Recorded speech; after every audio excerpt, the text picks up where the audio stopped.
Yeah.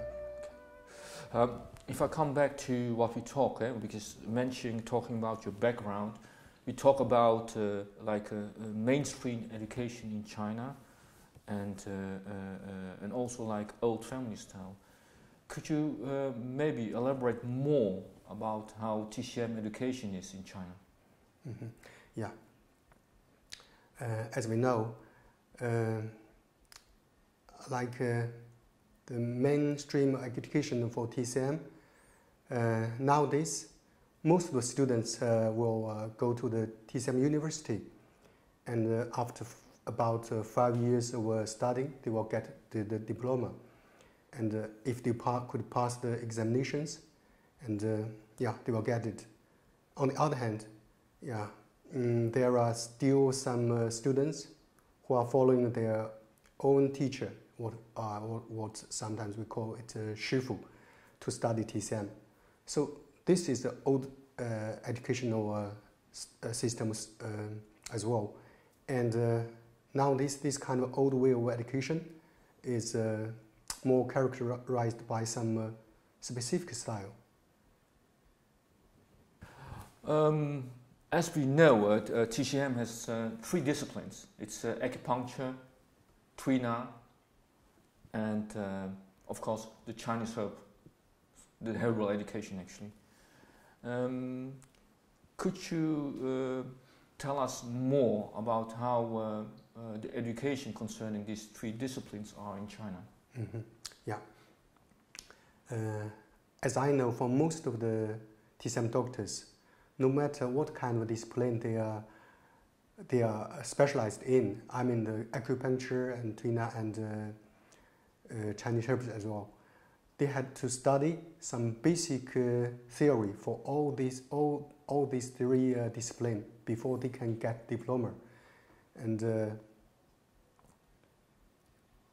specialization means they will spend more time and studying on their chosen discipline. This is how the TCM education style in China is defined. And this is something good for them to form what he called a holistic way of thinking. But I don't think this is good enough as well. You have been in Holland now for about 3 months, and during this time you have been also teaching at Boeing. Mm-hmm. Could you tell us what kind of differences you see in the education in China compared to in Holland? Yeah. As I mentioned just now, the mainstream TCM education is a full-time education, and the students could spend quite a lot of time to study there.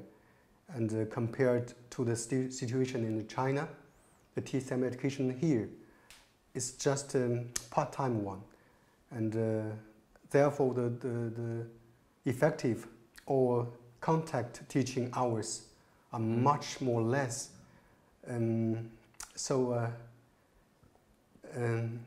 Secondly, the acupuncture, Tuina, and the herbal education are separated and studied here. So there is only a general basic year for all these three disciplines.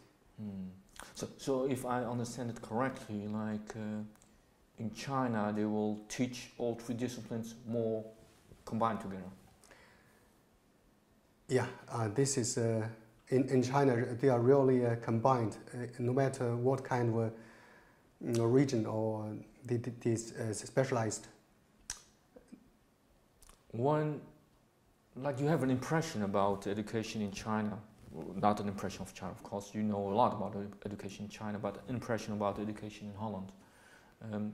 What's your opinion concerning what you think is very important for TCM education?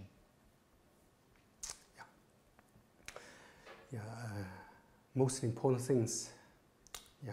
First thing first, I think, is to form the TCM way of thinking. And that means it's different because the TCM way of thinking is quite different from the modern science. from like modern people. It is based on the wisdom of the ancient Chinese philosophy. So it's from that kind of overview they look at the human body, the whole world, and even the universe.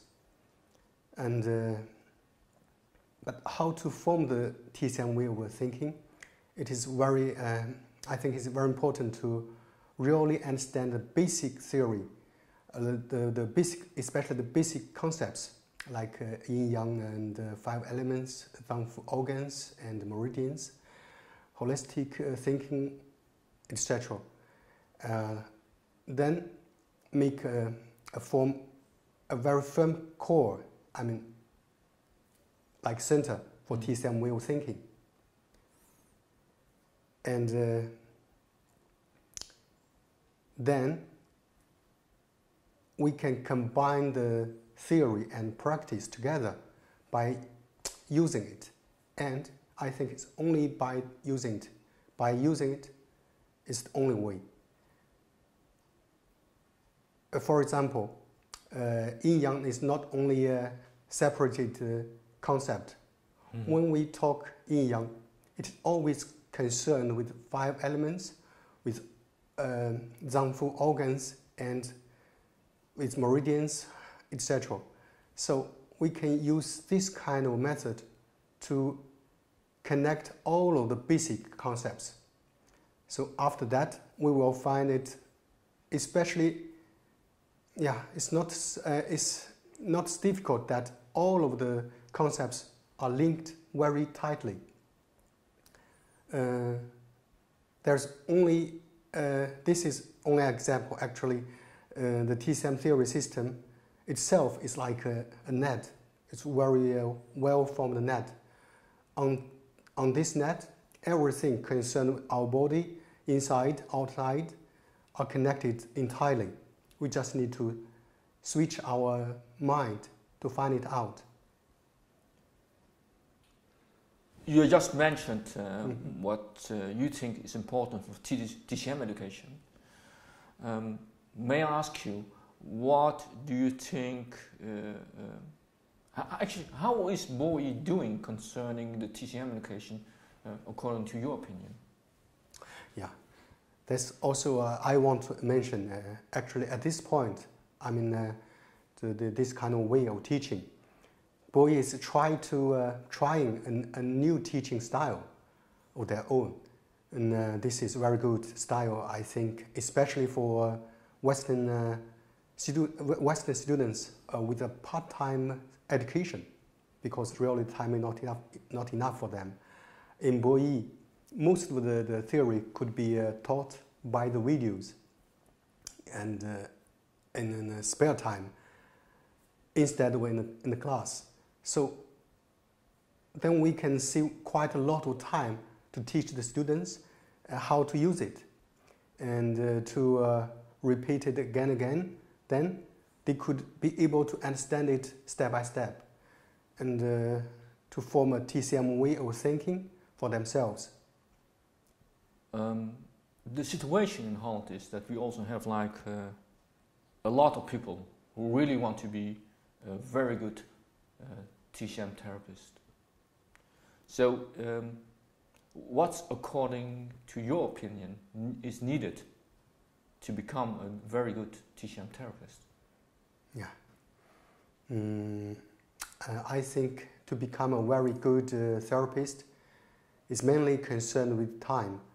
I think if the students studied hard and in a right way, and they could reach a level of a bachelor degree after 3 years of a basic education. That means they would be able to practice themselves and to treat some patients with not so complicated problems. And this is not enough, of course. If they want to reach a high level, like a master degree, they still need to learn some classical works of TCM and focus on a special and specific TCM discipline. Then they can understand TCM more and more deeply. At the same time, to follow a master to practice is also necessary. Then they could be able to treat more difficult cases and avoid mistakes and even a wrong way as well.